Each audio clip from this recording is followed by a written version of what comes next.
हाँ, बहुत कुछ मैं लिख भी चुका हूँ, पर मैं सिस्टमेटिक नहीं लिख सका है बचपन से ले लेकर ऐसे। मैं क्योंकि इस समय उम्र बढ़ गई है, और जो जो मुझे यादें आती हैं त्यों त्यों मैं लिखता। कई बार तो मैं याद पूरी लिख देता हूँ और बड़ी इम्पोर्टेंट चीज़ें पीछे रह जाती हैं, तो मेरी समझ में नहीं आता कि मैं कैसे डील करूँ। अच्छा, अब मैं आपको एक छोटी सी बात बताता हूँ कि मेरी मैरिज के बाद 2-3 महीने मेरी वाइफ घर पर ही रही मेरे साथ। उसके बाद तो मैं एक प्रोफेसर के घर चला गया था। फिर उसके बाद मैंने अपने 2 कमरे बना लिए थे।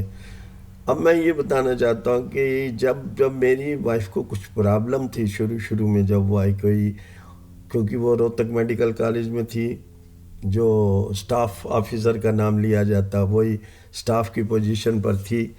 और वहाँ पे काफ़ी मदद मिलती थी वो लोग, क्योंकि मैं तो कर नहीं सकता था। जब मैं हर सैटरडे को वहाँ जाता था, तो एक छोटी सी हमारी बच्ची थी, 1-2 साल की होगी, वो अगर मैं सैटरडे को ना जाऊँ तो वो बीमार पड़ जाती थी। अच्छा, जब मैं जाता था वो खुश हो जाती थी। अब प्रॉब्लम तो बहुत बारी जब मैं जाता था तो वाइफ मेरी बीमार होती थी। डॉक्टर वहाँ के कहते थे पेप्टिक अल्सर ये वो। अब कहाँ जाता? अब मेरे पास कोई कन्वेंस नहीं थी।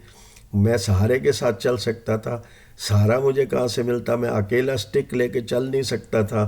तो वहाँ एक बहुत बड़ा दर्द पैदा हो जाता था, यार मैरिज हमने क्यों की। खैर एनी हो, ये इतनी बहादुर थी कि शनिवार को बुखार चढ़ा होता था तब भी आ जाती थी। अपने कमरा लिया हुआ था हमने एक छोटा सा, तो उसमें आ जाती थी, खाना पानी सब। सोमवार सवेरे 5 बजे मैं निकल जाता था। आगे मैंने कहा होता था, क्योंकि गुड़गांव में मैं बैंकों का लीडर था, तो मैंने कुछ लोगों की ड्यूटी लगाई होती थी कि हाँ बस आएगी रोहतक की, बसई रोड पे, तो आप मेरे को उतरवा के बैंक पहुंचा देना। इस किस्म के हालात बने हुए थे सारे। अब प्रॉब्लम यह थी कि कोई देखने वाला नहीं था, कोई उसके बाद जाने वाला नहीं था, ना उसके घर से ना मेरे घर से। अब वो अकेली पड़ी रहती थी। कोई अपने ही भीतर संजो के, बीमारियों को भी संजो के रखती थी। बीमार होने के बाद ना मैं नौकरी से अलग हो, ना वो हो सकती थी, क्यों पैसे की भी बहुत कमी थी, ना उधर से कुछ मिला था ना इधर से कुछ मिला था। मैंने आपको शायद लिखा हो कि जब पहली कविता मैंने रोहतक रेडियो स्टेशन से बोली थी, ये तो बात होगी 80-82 की, तो उस समय सिर्फ 15 मिनट के 80 रुपये मिलते थे। तो मुझे जो 80 रुपये मिले उससे मैंने एक चारपाई खरीदी थी, अपना गुजारा कर। कुछ नहीं था हमारे पास।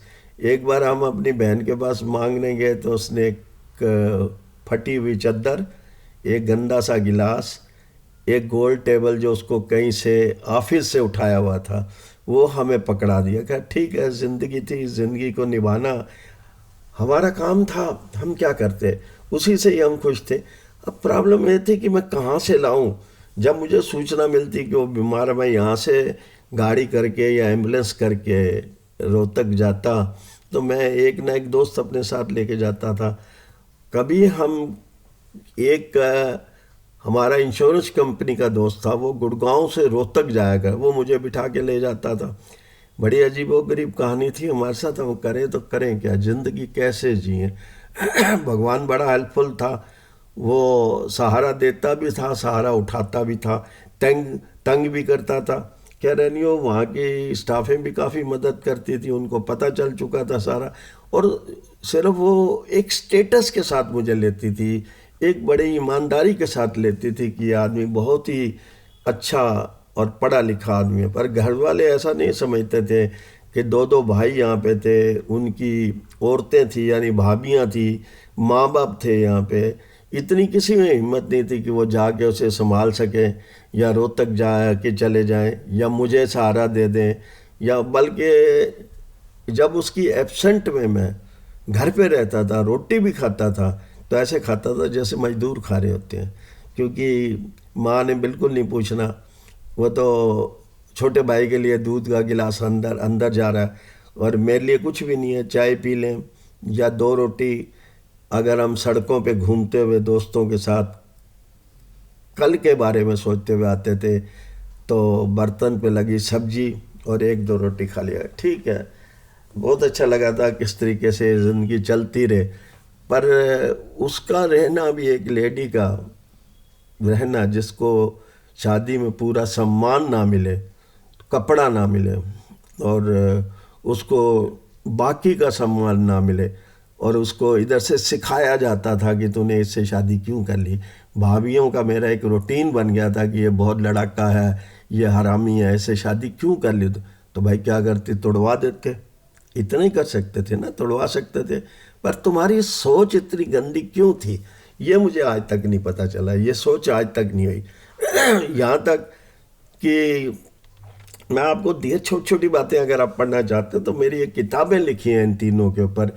है वो किताब है कौन सी, एक तो नफ़रत का दौर इसके अंदर, और एक नफ़रत का सफ़र, और एक नफ़रत की दुनिया। हर एक किताब में मैंने लिखा है, यही जो किताबें लिखी हैं कि ये यादगार। मुझे कोई शर्म नहीं है कुछ कहते हुए, कुछ कहते हुए मुझे बुरा भी नहीं लगता। मैंने वो उस ज़िंदगी को जी के आया हूँ, मैं सच्चाई रखता हूँ कि ये तो वेल अप टू डेट थे सारे परिवार के लोग। फिर इनको क्या, ये तो मैं इसको झाड़ू दे देगा, हम एक इसको खिला दिया करेंगे। कोई कहती थी वाह हम इसके कपड़े क्यों दें, हम इसके लिए रोटी क्यों बनाएं। ये सब सहते हुए मैं आ गया। मैं क्या करता, मैं ज़मीन पर रिढ़ते हुए तो होटल में जाके 2 फुलके रोटी के नहीं खा सकता था, जो मिलता था खा लेता था। फिर पैसा भी पूरा देता था घर को। फ़र्ज भी नहीं, ये फ़र्ज को फ़र्ज समझते ही नहीं थे, ये फ़र्ज नहीं समझते, ये अपने फ़र्ज को समझते थे। जो दाल रोटी खिलाते थे माँ बाप को मकान में रहते हुए, वो उनका फ़र्ज था। ये फ़र्ज निभाते थे। लूट को इकट्ठा करना ये फ़र्ज समझते थे। इनको फ़र्ज की परिभाषा नहीं आती थी।